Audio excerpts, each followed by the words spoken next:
Hello student, तो मैं आपके लिए लेके आया हूँ 80 क्वेश्चन होगा, बहुत ही सुपर सेट। इसमें आपसे बहुत ही नॉर्मल और बेसिक से क्वेश्चन पूछे जाएंगे। क्वेश्चन के नीचे ही आपके जो ऑप्शन मिलेंगे उससे नीचे आपको आंसर मिलेगा। आपको क्या करना है, पहले आपको क्वेश्चन को पढ़ना है और खुद से उसका आंसर देने की कोशिश करना है। उसके बाद मैं आपको आंसर दिखा दूंगा। तो बहुत ही बेसिक से नॉर्मल से क्वेश्चन इसमें पूछे गए। आपके 80 क्वेश्चन इस सेट में होंगे।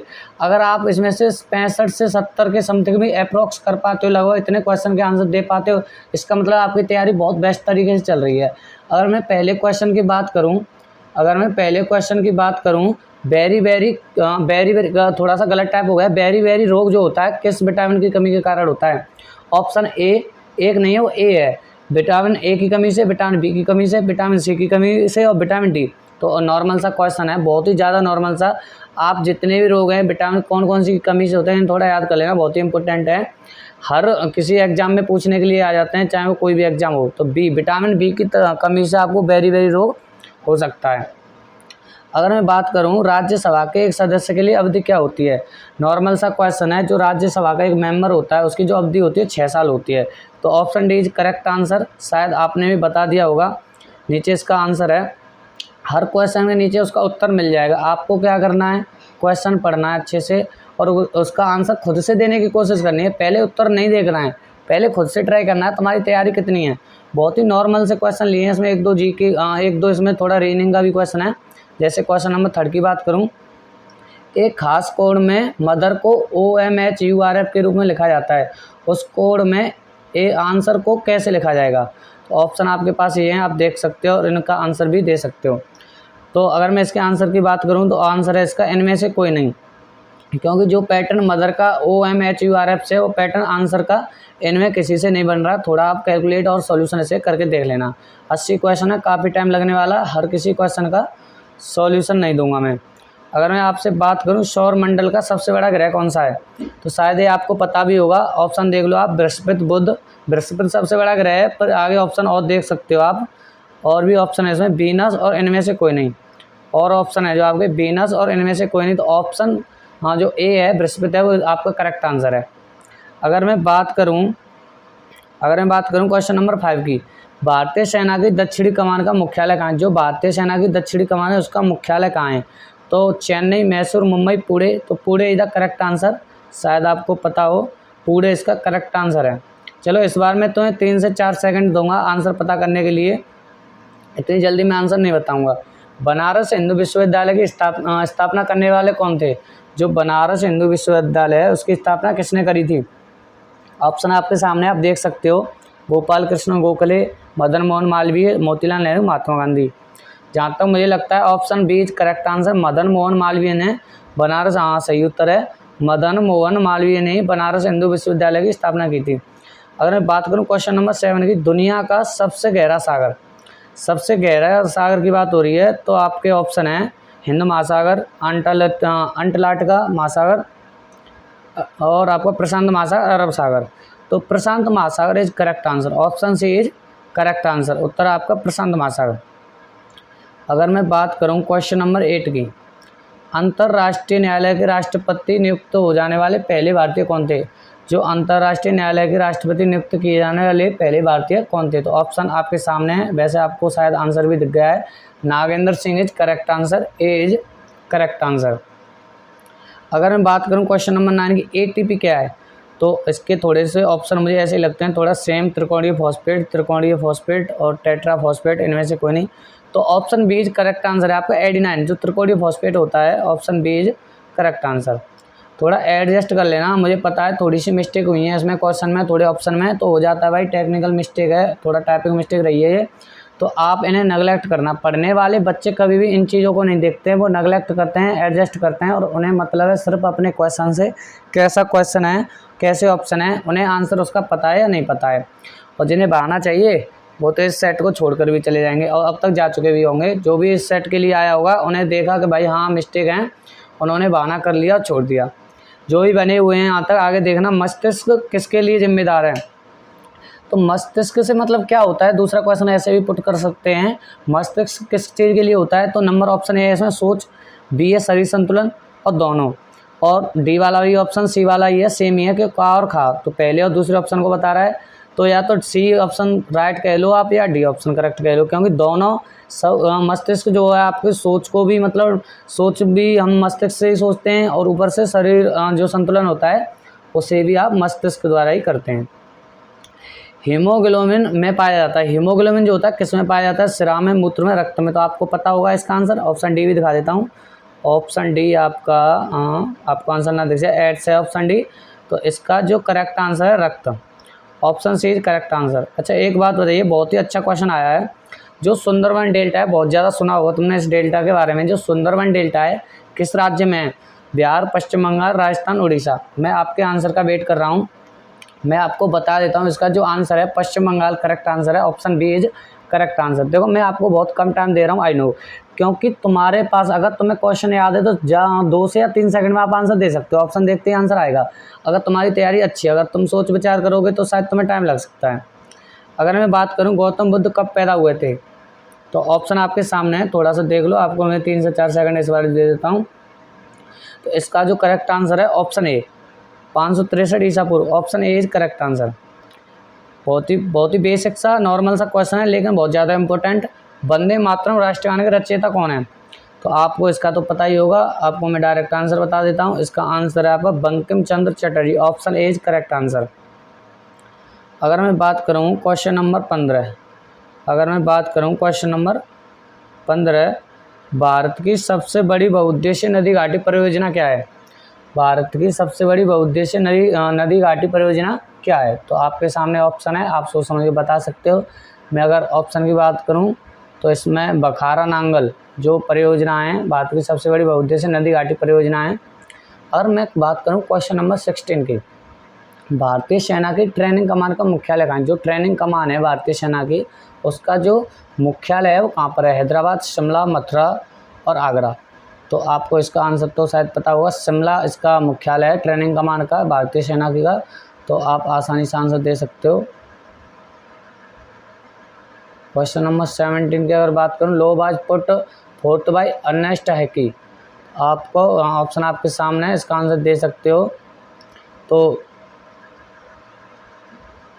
कुछ वैज्ञानिक नेम, अच्छा, law was put forth by Ernest Haeckel. अच्छा सही है। इसका जो आंसर होगा आपका बाइजोनिक नेम द्वारा होता है। बाइजोनिक नेम जो नियम है, बाइजोनिक रूल है, उसके द्वारा। ऑप्शन जो आपका सी है इज करेक्ट आंसर। अगर मैं अगले क्वेश्चन की बात करूं, रीजनिंग का क्वेश्चन है, थोड़ा ध्यान से पढ़ लीजिएगा। मधु बाईं ओर से 18वें क्रम में तथा संगू दाईं ओर से 11वें क्रम में। यदि कक्षा में 40 लड़के हैं तो मधु और संधु के बीच में कितने लड़के हैं? आपको ये बताना है। आपने क्वेश्चन पढ़ लिया, एक बार ध्यान से और पढ़ लेना। मधु बाईं ओर से 18वें क्रम में तथा संगू दाईं ओर से 11वें क्रम में। यदि कक्षा में 40 लड़के हैं और मधु और संधु के बीच में कितने लड़के हैं, ये आपका आंसर है। आपको क्वेश्चन पूछा गया कितने लड़के हैं, तो ऑप्शन बता दूं 10, 9, 12, 11। तो आप इसे सॉल्व कर लेना। 12 इसका करेक्ट आंसर है, जो कि आपको दिख गया होगा। यहाँ से आपकी रीजनिंग स्टार्ट हो गई है। कुछ पोर्शन इसमें रीजनिंग का आ गया है। पी, क्यू, आर, एस और टी में एस आर से बड़ा है, लेकिन टी जितना बड़ा नहीं है। क्यू सिर्फ पी से बड़ा है। उनमें से सबसे छोटा कौन है? देखो बहुत ही आसान सा क्वेश्चन है। ऐसे क्वेश्चन अगर तुम्हें रीजनिंग के करने हैं तो तुम्हें क्या करना है, सबसे पहले तुम्हें क्या करना है, एक लाइन बनानी है और उस पर जैसे कहा गया उस तरीके से पी, क्यू, आर, एस और टी में। अच्छा ये P, Q, R, S, T हैं, इसमें क्या है, एस आर से बड़ा है। तो आर से बड़ा है तो मतलब आर यहाँ होगी, तो एस ऊपर होगा तभी तो एस बड़ा होगा। लेकिन टी जितना बड़ा नहीं है, इसका मतलब टी से तो छोटा है। और आगे क्वेश्चन की बात करी जाए, उस तरीके से आप इसे थोड़ा सॉल्व कर सकते हो और इसका आंसर ला सकते हो। अगर मैं इसके आंसर की बात करूँ तो पी इज करेक्ट आंसर। अगले क्वेश्चन की बात करूं, क्वेश्चन नंबर 20। रमन बिंदु पी से आरंभ करके दक्षिण की ओर चलता है और बिंदु क्यू पर रुक जाता है। अब वह दाएं मुड़ता है, फिर बाएं मुड़ता है और बिंदु आर पर रुक जाता है। अंततः बाएं मुड़ता है और बिंदु एस पर रुक जाता है। यदि वह मुड़ने से पहले प्रत्येक बार 5 किलोमीटर चलता है तो बिंदु एस से बिंदु क्यू तक पहुंचने के लिए रमन को किस दिशा में चलना होगा? रीजनिंग से आपके ऐसे क्वेश्चन ज़्यादातर देखने को मिल जाएंगे। रीजनिंग से आपको ज़्यादातर ऐसे क्वेश्चन मिल जाएंगे। आपको क्या करना है, रमन बिंदु पी से आरंभ करके दक्षिण की ओर चलता है। आपको पता है दक्षिण किधर होता है, उत्तर किधर होता है, किस तरीके से डायरेक्शन होती है। अगर आपने रीजनिंग पढ़ी है, अगर आपने रीजनिंग को अच्छे से पढ़ा है तो आप बहुत ही आसानी से इस क्वेश्चन का आंसर दे सकते हो। 80 क्वेश्चन है, हर क्वेश्चन का मैं थोड़ा ऐसे बताऊंगा, सॉल्यूशन करूंगा। मुझे पता है टाइम लगेगा और शायद ये वीडियो 40 से 50 मिनट की हो जाएगी, जो कि मैं नहीं चाहता। मैं बिल्कुल भी नहीं चाहता इतने टाइम की ये वीडियो हो पाए।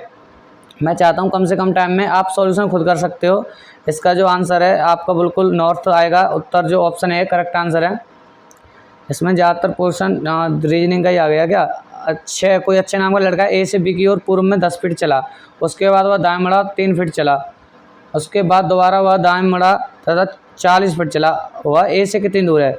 चलो मैं इस क्वेश्चन को आपके साथ डिस्कस कर देता हूँ, इस क्वेश्चन को तुम्हारे साथ डिस्कस कर देता हूँ। अच्छा, ए से बी की ओर पूर्व में 10 फीट चला, ठीक है, हम मान लेते हैं यहाँ ए है और पूर्व में चला है वो 10 फुट बी की तरफ, यहाँ बी होगा। 10 फुट चला है, यहाँ तक 10 हो गया। उसके बाद वो दाएं मुड़ा, अगर दाएं मुड़ेगा तो उसे इधर मुड़ना पड़ेगा। और तथा 3 फुट चला तो यहाँ 3 चल गया, ठीक है, यहाँ मुड़ गया। उसके बाद फिर वो दाएं मुड़ा, क्योंकि देखा जाए तो फिर वो उसके बाद दोबारा वह दाएं मुड़ा है। उसके बाद फिर वो दाएं मुड़ा है और 14 फुट चला है यहाँ से, फिर वो 14 फुट चला है, तो 14 फुट यहाँ से चला है। तो उन्होंने पूछा है जो उसका ए पॉइंट था, ए पॉइंट आपका यहाँ था, आपको पता होगा ए पॉइंट से कितनी दूर है। अब वो ए पॉइंट से कितनी दूर है, यहाँ आ चुका है अब वो। और यहाँ से बात करें तो 3 मीटर तो ये दूरी हो गई। और पहले यहाँ चला था वो 10 मीटर, अब चला 10 फीट सॉरी, तो 4 फीट यहाँ आगे निकल आया है। 3 फुट तो ये चल गया एक्स्ट्रा, 4 इधर निकल के आ गया एक्स्ट्रा। तो ए से देखा जाए तो 7 फीट दूरी होनी चाहिए भाई उसकी, 7 फुट दूरी होनी चाहिए। ऑप्शन इसमें 5 फीट है, शायद कुछ मिस्टेक करी है हमने, शायद कोई मिस्टेक करी है। अच्छा, ए से बी की ओर पूर्व में 10 फीट चला, 10 चला, दाएं मुड़ा तो 3 फीट चला, 3 चला। उसके बाद दोबारा वह दाएं मुड़ा, ठीक है, और 14 फीट चला। तो वह ए से कितनी दूर है, कोई ना कोई मिस्टेक हुई है इसमें। आंसर देखा जाए तो 14 फीट, आप पता कर सकते हो। 14 तो 10, 4 फीट तो एक्स्ट्रा चल गया इधर, और 3 फीट वो इधर एक्स्ट्रा चल गया था। जो स्टार्टिंग पॉइंट है वहाँ से वो देखा जाए तो 3 फुट तो वो दूरी हो जाएगी उसकी, और 4 फुट, वो 7 फुट होना चाहिए इसका आंसर भाई। मेरे हिसाब से तो 7 फुट आंसर होना चाहिए। और आप इसका आंसर देख लेना, ट्राई कर लेना, मुझे कमेंट बॉक्स में बता देना मैं गलत था या क्वेश्चन के ऑप्शन गलत है। जो भी है, मैं भी गलत हो सकता हूँ, कोई दिक्कत नहीं है, आप मुझे बता सकते हो। अगर मैं बात करूँ क्वेश्चन नंबर 22, मिट्टी का पानी जो पौधे के जीवन के लिए सबसे महत्वपूर्ण है, कौन सा पानी है। किसका पानी, गुरुत्वीय पानी, हाइड्रोस्कोपिक पानी, संयुक्त पानी। तो गुरुत्वीय पानी जो होता है, ग्रेविटी वाटर होता है, वो आपका सबसे ज़्यादा महत्वपूर्ण है। अगर मैं बात करूं क्वेश्चन नंबर 23 की, अगर मैं बात करूं क्वेश्चन नंबर 23, जेनेटिक्स के पिता कौन है। जेनेटिक्स तो जानते होंगे आप, जेनेटिक्स के पिता कौन है, किसे बोलते हैं, डार्विन, मेंडेले, ब्रीज और बाइजेमैन। तो आपका option Mendel is correct answer, Mendel is correct answer. अगर मैं बात करूँ क्वेश्चन नंबर 24 की, अगर मैं बात करूं क्वेश्चन नंबर 24 की, वित्तीय वर्ष 2018-19 के लिए कितना विनिवेश लक्ष्य निर्धारित किया गया है। तो आपके 72,500 करोड़ है, 50,000 करोड़ है, ये आपके 70,000 करोड़ रुपये, 80,000 करोड़ रुपये। पहले आप आंसर बता सकते हो, बहुत ही इंपॉर्टेंट क्वेश्चन है। तो वित्तीय वर्ष से पूछा गया है, तो आपका 80,000 करोड़ रुपये, ऑप्शन डी करेक्ट आंसर। अगर मैं बात करूँ क्वेश्चन नंबर 25 की, बक्साइड के शुद्धिकरण के लिए किस विधि का उपयोग किया जाता है। आपका एक क्वेश्चन तो केमिस्ट्री से पूछ लिया, जो बक्साइड होता है उसकी शुद्धिकरण करनी है तो किस विधि का, कौन सी विधि यूज में लाई जाती है। आपको ऑप्शन दिखा देता हूँ, चुंबकीय पृथक्करण, इलेक्ट्रोलाइसिस एंड लीचिंग एंड उत्तोलन। तो आपको इसका आंसर तो पता ही होगा, इलेक्ट्रोलाइसिस इज करेक्ट आंसर। अगर मैं बात करूँ क्वेश्चन नंबर 26 की, शिक्षा का मद संबंधित है, शिक्षा का मद संबंधित है संघ सूची से, राज्य सूची से, समवर्ती सूची से, अवशिष्ट विषय। तो आपका समवर्ती सूची से इसका जो है संबंधित होता है शिक्षा। तो आपका करेक्ट आंसर है समवर्ती सूची। सीमेंट में क्या नहीं होता है, सीमेंट में नहीं होता है लोहा, नहीं होता है एल्यूमिनियम, नहीं होता है कैल्शियम, नहीं होता है सल्फर, नहीं होती है। तो आपको इसका आंसर बताना है पहले सोच के, सीमेंट में क्या नहीं होता। ऑप्शन आपके सामने, अगर मैं आंसर की बात करूँ तो सल्फर नहीं होता है सीमेंट में, लोहा, एल्यूमिनियम, कैल्शियम सबकी मात्रा कुछ ना कुछ % पाई जाती है, लेकिन सल्फर नहीं होता सीमेंट के अंदर। अगर मैं बात करूँ क्वेश्चन नंबर 28, निम्नलिखित में से कौन सा ग्रह दक्षिणावर्त दिशा में घूमती है। जो इनमें से ग्रह बताना है जो आपकी क्लॉकवाइज घूमती है, दक्षिणावर्त जिसे बोलते हैं, दक्षिणावर्त दिशा में घूमती है। प्लेटो, बृहस्पति, शुक्र, बुध। हाँ बुध, ये 4 ग्रह हैं आपके। ग्रह तो 8-9 हैं आपके, लेकिन आपको क्या है इसमें से बताना कौन सा ग्रह दक्षिणावर्त दिशा में घूमता है। तो आपका जो आंसर है, आंसर इज शुक्र। शुक्र जो ग्रह आपका क्लॉकवाइज घूमता है, करेक्ट आंसर इज शुक्र। अगर बात करूँ मैं क्वेश्चन नंबर 29 की, जेट स्ट्रीम बहता है, जेट स्ट्रीम बहता है पश्चिम से पूर्व की ओर, पूर्व से पश्चिम की ओर। शायद आपने ये क्वेश्चन पढ़ा हो। उत्तर से दक्षिण और उपरोक्त में से कोई नहीं, नन ऑफ दी, मतलब ऑप्शन डी है इसका। ऑप्शन डी भी कभी कभी करेक्ट हो जाता है, इनमें से कोई नहीं भी आ भी सकता है, कोई दिक्कत नहीं। मैंने कई सेट कराए हैं जिसमें ऐसे क्वेश्चन पूछे गए हैं, इनके ऑप्शन तो है, उसमें ऑप्शन में है ही नहीं उसका आंसर। तो इसका आंसर है आपका पश्चिम से पूर्व, जो A option is correct answer. आपका बहुत ही मुझे लगता है, हाँ, प्रकाश संश्लेषण के दौरान की प्रक्रिया जिसमें जल टूटता है। प्रकाश संश्लेषण के दौरान प्रक्रिया जिसमें जल टूटता है आपका फोटोलाइसिस, हाइड्रोलाइसिस, प्लाज्मालाइसिस और हेमालाइसिस। तो इसका जो आंसर है,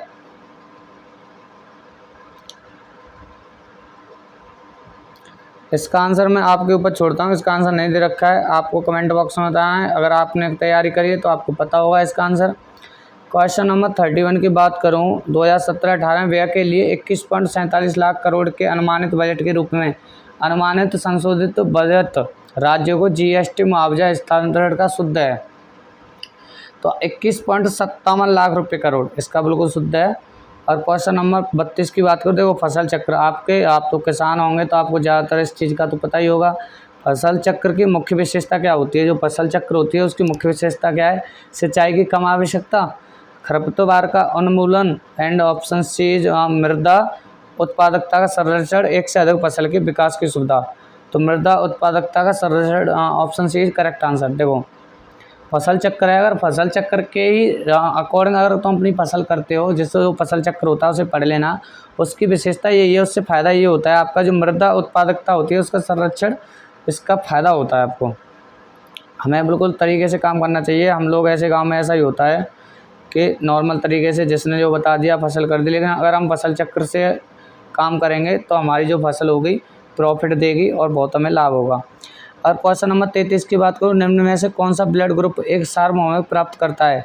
जो ब्लड ग्रुप जो ग्रुप होता है, ब्लड का जो ग्रुप होता है आपका ए बी ओ और नेगेटिव भी होते हैं इसमें ए बी और ओ दे रखा है। सार्वभौमिक का मतलब होता है ऐसा कौन सा ब्लड ग्रुप है जिसमें किसी को भी ब्लड दे सकता है, वो किसी को भी दे सकता है। ऐसे अगर ए है तो ए वाले को देगा, बी जिसका भी ब्लड ग्रुप बी है तो बी वाले को देगा, लेकिन ओ ए बी नेगेटिव ए भी आपका करेक्ट आंसर है। ए भी सार्वभौमिक प्राप्त करता है, अच्छा प्राप्तकर्ता की बात हो रही है। ए भी किसी का भी प्राप्त कर सकता है, किसी भी ग्रुप का ब्लड ए भी प्राप्त कर सकता है। ओ होता है वो देने वाला, sorry my mistake. Question number 34 की बात को, कर्क रेखा किसके होकर नहीं गुजरती है। किससे होकर नहीं गुजरती है कर्क रेखा। जो आपकी कर्क रेखा वो किससे होकर नहीं गुजरती है। मध्य प्रदेश, पश्चिम बंगाल, राजस्थान, उड़ीसा। हाँ उड़ीसा इज करेक्ट आंसर। जो कर्क रेखा है उड़ीसा से होकर नहीं गुजरती है। अगर बात करूँ मैं क्वेश्चन नंबर 35, कोश का विभाजन में सहायक हार्मोन, बायोलॉजी से क्वेश्चन है, कोश का विभाजन में सहायक हार्मोन। आंसर देख लीजिए। अब मैं सिर्फ आंसर और उत्तर ही दिखाऊंगा आपको, वही बोलूँगा, तो आपको अपनी प्रैक्टिस करते रहना है। ऑप्शन साइटोकाइनिन, GI10 आपका जो करेक्ट आंसर है ऑप्शन सी। अगर मैं क्वेश्चन नंबर 36 की बात करूँ, सावन की अपमार्जक क्रिया किसके कारण होती है। सावन की अपमार्जक क्रिया होती है किसके कारण होती है। तो आपके सामने ऑप्शन है पाइशिकारी गुड़, शायद आपको ऑप्शन दिख गया है, जो करेक्ट आंसर है वो दिख गया है। तो ये ऑप्शन आपके सामने, इसका आंसर है पाइशिकारी गुड़, option A is correct answer. Rod के आकार के बैक्टीरिया को कहा जाता है बैसिलस, स्पिरिलम, कोकस और कोमा। जो रॉड के आकार के बैक्टीरिया होते हैं उन्हें क्या कहा जाता है, बैसिलस। जीन बने होते हैं, यही बायोलॉजी से क्वेश्चन पूछे जा रहे हैं कंटिन्यू। जीन बने होते हैं DNA, RNA और RNA और प्रोटीन। जीन बने होते हैं आपके DNA इज करेक्ट आंसर। अच्छा, ट्रेपीफाइट सामना कर सकता है उच्च तापमान का, अति ठंड जलवायु, एकांतर कमी और अधिशेष टूर कंडीशन, या उपरोक्त में से कोई नहीं। उपरोक्त में से कोई नहीं मतलब ये ऑप्शन ही कोई सही नहीं है। इसका मतलब ये होता है नन ऑफ दीज इंग्लिश में बोलते हैं। इसके आंसर की बात करूँ, अगर मैं इसके आंसर की बात करूँ, एकांतर कमी और अधिशेष टूर कंडीशन, ये होता है इसके ट्रोफाइट सामना कर सकता है ये वाला। अगर मैं बात करूँ क्वेश्चन नंबर 40, इंडियन लीग की स्थापना किसने की थी? जो इंडियन लीग है उसकी स्थापना किसने की थी? ऑप्शन आपके सामने है। अगर मैं इसके आंसर की बात करूँ तो एम जी रानाडे। अगर मैं क्वेश्चन नंबर 41 की बात करूँ, अजंता चित्रकला की विषय वस्तु किससे संबंधित है? जो अजंता चित्रकला होती है, जो विषय वस्तु है वो किससे रिलेटिव है? जैन, बौद्ध, वैष्णव और शैव। तो आपका बौद्ध धर्म से है, बौद्ध जो होते हैं उनसे अजंता चित्रकला का विषय वस्तु संबंधित है। आगे पार्सेक किसकी इकाई है? शायद ये दूरी की होती है, जहाँ तक मुझे याद है फिजिक्स से क्वेश्चन पूछा गया, पार्सेक किसकी इकाई है? तो आपके ऑप्शन आपके सामने है। तो पार्सेक दूरी की इकाई है, बिल्कुल सही था, correct answer A is correct answer. Parsec जो इकाई है वो दूरी की इकाई है। अगर मैं क्वेश्चन नंबर 43 की बात करूँ, निम्न में से कौन एक गैर पारंपरिक ऊर्जा स्रोत नहीं है? गैर पारंपरिक ऊर्जा स्रोत नहीं है, परमाणु ऊर्जा, सौर ऊर्जा और ऑप्शन है आपके पवन ऊर्जा एंड ज्वारीय ऊर्जा। करेक्ट आंसर है परमाणु ऊर्जा। अगर मैं बात करूं क्वेश्चन नंबर 24 की, निम्न में से कौन सा सागर अंग्रेजी वर्णमाला एस की आकृति के समान है? इनमें से कौन सा सागर है जो एस की आकृति के समान है? तो आर्कटिक महासागर,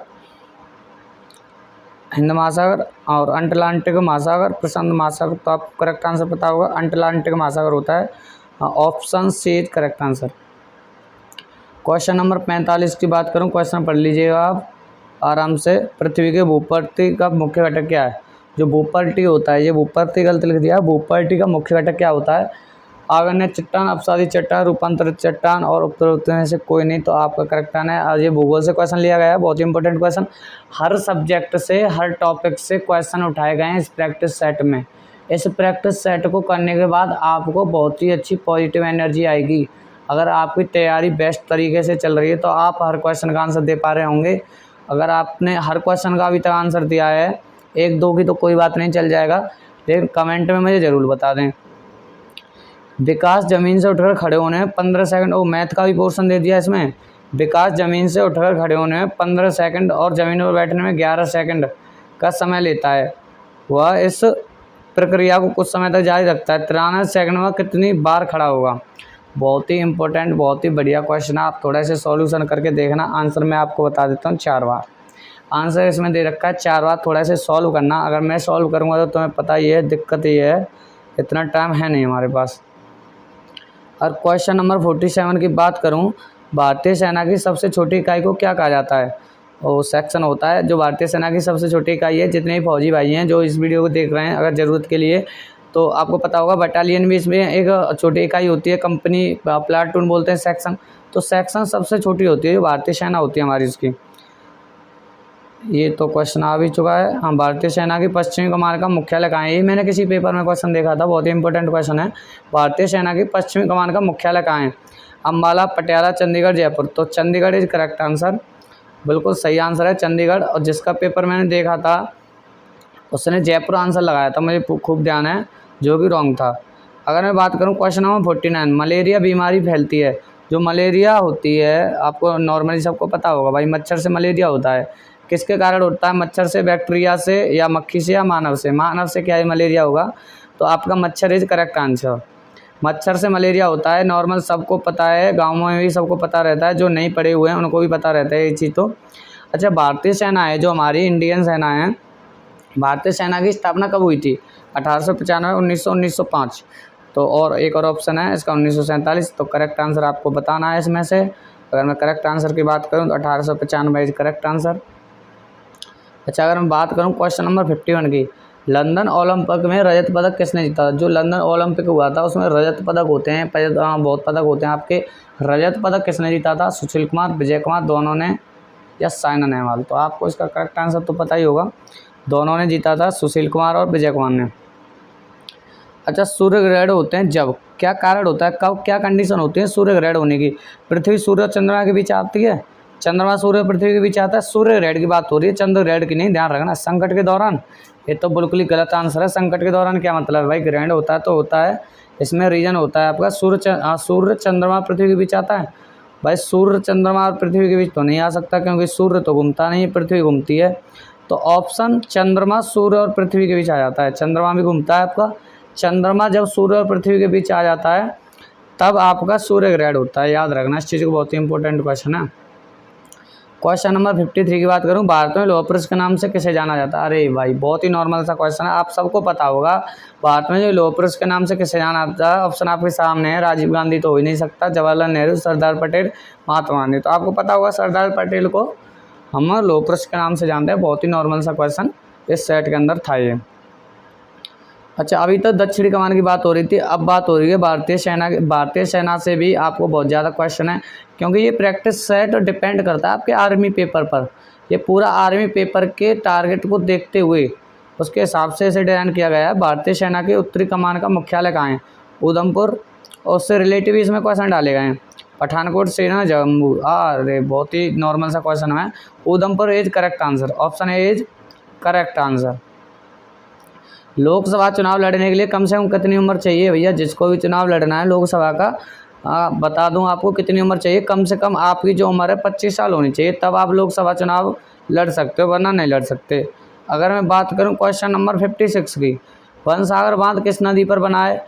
तो अगर मैं इसमें ऑप्शन की बात करूँ, नर्मदा, सोन, कावेरी और गंगा। अरे ऑप्शन दिख गया भाई, करेक्ट आंसर दिखते ही तो तुम्हारी आंखें ऐसे निकल के आ जाती हैं। तो इसका आंसर है सोन। सोन इज करेक्ट आंसर है। वन सागर बांध है आपकी सोन नदी पर स्थित। अगर मैं बात करूं क्वेश्चन नंबर 57, अच्छा, जानवरों का ग्रुप कोल्ड ब्लेडेड होता है। जानवरों का ग्रुप कोल्ड ब्लेडेड होता है। कौन से जानवर हैं जिनका ग्रुप कोल्ड ब्लेडेड होता है भाई? क्रो, केंचुआ, मेढक, मेढक, क्रो, व्हेल, पेंगुइन, समंदर, बंदर, रोहू, मेढक, कोबरा। तो ऑप्शन बताओ आपका कौन सा करेक्ट है? वैसे रोहू, मेढक, कोबरा, जो ऑप्शन डी है करेक्ट आंसर। अगर मैं अगले क्वेश्चन की बात करूं, क्वेश्चन नंबर 58, तापमान दिखाने के लिए थर्मामीटर में प्रयोग किया जाता है क्या? टेम्परेचर शो कराने के लिए थर्मामीटर में लीड, पारा, चांदी, इनमें से कोई नहीं। जल्दी से अपना आंसर बता दो, जल्दी से ही आंसर बता दो। पारा इज करेक्ट आंसर। मेघदूत के लेखक कौन है? आपको पता होगा, कालिदास, तुलसीदास, कौटिल्य और वेदव्यास। आपने नहीं पढ़ा होगा। मेघदूत के जो लेखक है आपके कालिदास हैं, और उनका जो कालिदास वाला जो चैप्टर है काव्य खंड में आपको मिल जाएगा। इसका आंसर आपने पढ़ाई करी होगी। तो भारत की प्रथम महिला शासक कौन थी? तो पता है, रजिया सुल्तान, नूरजहां, लक्ष्मीबाई, इनमें से कोई नहीं। तो Razia Sultan is correct answer. Basic सा क्वेश्चन है, सबको पता रहता है, इसलिए मैं टाइम वेस्ट नहीं करूँगा। ईच वन टीच वन कार्यक्रम संबंधित है, किससे संबंधित है भाई? Each one teach one, each one teach one. तो आपका जो कार्यक्रम है ये संबंधित है आपका प्रौढ़ शिक्षा से। भाई शिक्षा से संबंधित तो होगा, लेकिन प्रौढ़ शिक्षा से क्यों? ईच वन, प्रत्येक एक, टीच वन, पढ़ना है प्रत्येक को भाई। Each one teach one. बिजली का अच्छा कंडक्टर हो? नो। फिजिक्स का इतना बेहतरीन क्वेश्चन, बिजली का अच्छा कंडक्टर, गिलास, कागज़, कॉपर, इनमें से कोई नहीं। तो मुझे तो लगता भैया गिलास तो नहीं है, कागज़ तो हो ही नहीं सकता, बिजली का कंडक्टर ही नहीं है। कॉपर इज करेक्ट आंसर होना चाहिए। आंसर देख लेते हैं। Copper is correct answer. भैया जीत गए हम तो पैसे। कॉपर करेक्ट आंसर है। अगर बात करूं मैं क्वेश्चन नंबर 63 की, ब्राज़ील दुनिया में सबसे अधिक उत्पादन और निर्यात करता है। क्या चीज़ है जो ब्राज़ील दुनिया में सबसे ज़्यादा अधिक उत्पादन करता है और उसका सबसे ज़्यादा निर्यात करता है? चाय, कॉफ़ी, गेहूँ, या फिर इनमें से कोई नहीं। तो मुझे तो कॉफ़ी के चांसेस लग रहे हैं। आपको क्या लग रहा है? मैं आंसर देख लेता हूँ। काफ़ी करेक्ट आंसर। फिर से जीत गया भाई मैं तो। अगर मैं बात करूँ क्वेश्चन नंबर 64 की, ध्यान से देखना। भारतीय सेना के, देखो हमने उत्तरी दक्षिणी सबकी बात कर ली, अब भारतीय सेना से एक और क्वेश्चन आया है। भारतीय सेना की पूर्वी कमान का मुख्यालय कहाँ है? दीमापुर, कोलकाता, गुवाहाटी, गंगटोक। तो answer is correct answer is Kolkata. अगर मैं बात करूं क्वेश्चन नंबर 65 की, कौन सा दिन मानव अधिकार दिवस के रूप में मनाया जाता है? इसका आंसर तो आपको पता होगा। मानव अधिकार के रूप में कौन सा दिवस मनाया जाता है? तो ऑप्शन भी है आपके सामने, 24 अक्टूबर, इसमें शायद 28 फरवरी भी ऑप्शन होगा। तो देख लेते हैं। इसमें 4 जुलाई ऑप्शन है और आपका 10 दिसंबर भी ऑप्शन है। इसमें जो हम सोच रहे थे वो तो ऑप्शन है ही नहीं। वैसे इसका जो आंसर है 10 दिसंबर इज करेक्ट आंसर। अगर मैं बात करूं क्वेश्चन नंबर 66, इनमें से कौन हमारी संसद का हिस्सा नहीं? जो हमारी संसद है, अध्यक्ष, लोकसभा, मुख्य न्यायाधीश, या इनमें से कोई नहीं। जो हमारी संसद है उसका हिस्सा क्या चीज़ नहीं है? अध्यक्ष नहीं है, लोकसभा नहीं है, मुख्य न्यायाधीश नहीं है। तो मुख्य न्यायाधीश जो होते हैं वो हमारी संसद का हिस्सा नहीं होते। क्वेश्चन नंबर 67, भारत और पाकिस्तान के बीच शिमला संधि पर हस्ताक्षर कब किए गए? वेरी वेरी इंपॉर्टेंट क्वेश्चन है। भारत और पाकिस्तान के बीच शिमला संधि पर जो हस्ताक्षर हुए थे कौन सी सन में किए गए थे? तो 1972। Option D is correct answer. अगर मैं बात करूं क्वेश्चन नंबर 68, वर्तमान में भारतीय सेना की कितनी कमान है? तो 7 कमान है, सबको पता है भारतीय सेना की वर्तमान में 7 कमान है, तो D is correct answer. Normal था क्वेश्चन था, आपको सबको पता ही होगा। इनमें से कौन एक राज्य नहीं है? झारखंड, गोवा, मुंबई। भाई गोवा झारखंड तो आपको पता है, झारखंड और गोवा और मुंबई इनमें से कोई नहीं, तो मुंबई इज करेक्ट आंसर। जो मुंबई है, मुंबई राज्य नहीं है क्या? भाई मुझे नहीं करेक्ट लगता। के साथ जाऊंगा मैं, आप देख लेना। कौन पुस्तक आनंद मठ लिखा गया था? क्या लिख दिया है? कौन पुस्तक आनंद मठ लिखा गया था? कौन से राइटर ने पुस्तक आनंद मठ लिखी थी? ये होना चाहिए करेक्ट आंसर। Typing mistake. तो ऑप्शन आपके सामने है, आंसर आपको मैं बताने वाला हूँ, आप पहले अपना देख लीजिएगा। Bankim Chandra Chatterjee, option A is correct answer. Oh no, बड़े क्वेश्चन आ रहे हैं भारतीय सेना से। भारतीय सेना की दक्षिणी पश्चिमी कमान का मुख्यालय कहाँ है? ग्वालियर, भोपाल, बीकानेर, जयपुर। जल्दी बताइए अपना आंसर। तो आंसर इसका है आपका जयपुर में है। आपकी जो भारतीय सेना की दक्षिणी पश्चिमी कमान का मुख्यालय है आपका जयपुर में। किस राज्य में सांची स्तूप स्थित है? ये तो क्वेश्चन मैंने नेक्स्ट बार देखा, एक बार पहले भी एक प्रैक्टिस सेट में करा चुका हूँ। किस राज्य में सांची स्तूप स्थित है? तो आपको बता दूं, मध्य प्रदेश, उत्तर प्रदेश, बिहार या फिर ऑप्शन डी क्या दे रखा, महाराष्ट्र। लेकिन आपको आंसर भी दिख गया है जो कि मध्य प्रदेश है। Madhya Pradesh is correct answer. Question number 73 की बात करूँ, एक युवा स्वस्थ आदमी के दिल की धड़कन की दर क्या है?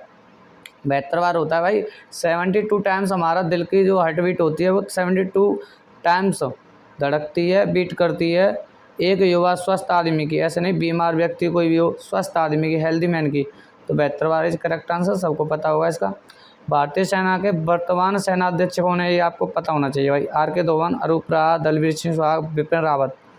मुझे लगता है Bipin Rawat is correct answer. बिल्कुल सही है, बिपिन रावत करेक्ट आंसर है।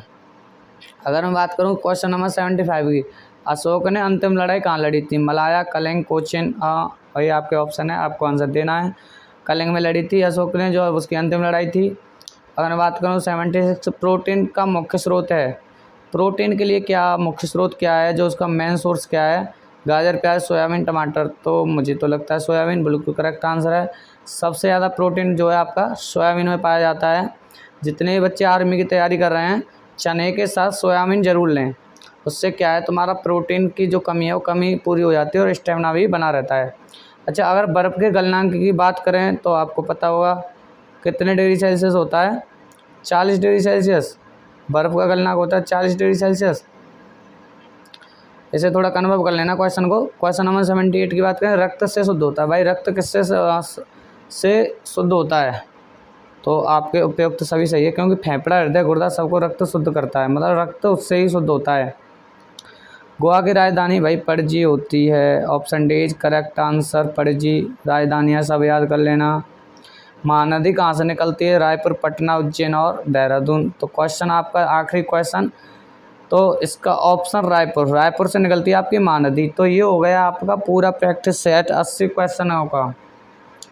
कितना स्कोर रहा ईमानदारी से कमेंट बॉक्स में आपका स्कोर मुझे देखना चाहिए। जिसने भी पूरा टेस्ट दिया, जो बीच में छोड़ के भाग गए उन्हें जाने दो। जिसने भी क्वेश्चन पूरे करे हैं वो अपना मुझे रिजल्ट ज़रूर बताना। अगर मैं बात करूं यहाँ से आगे क्वेश्चन और भी हैं इसमें थोड़े, जो मैथ का पोर्शन है वो मैंने नहीं लिया, बहुत ही काफ़ी बड़ी लेंथी वीडियो अब भी हो चुकी है। कम से कम ये आपकी 32-33 मिनट की वीडियो हो चुकी होगी शायद, जहाँ तक मुझे लगता है। आगे मैथ के क्वेश्चन है जो मैंने नहीं लिए हैं, थोड़ा आप इन्हें, और जीके की जो भी क्वेश्चन है आपको याद हो, आप कमेंट बॉक्स में अपना स्कोर बता देना, जिससे मुझे पता लगे आपकी तैयारी कैसी है। तो मिलते हैं अगली जोरदार ऐसे ही चटक मटक भरी वीडियो में, जिसमें बहुत ही बेसिक से क्वेश्चन आपसे पूछे जाएंगे बहुत ही मस्ती के साथ।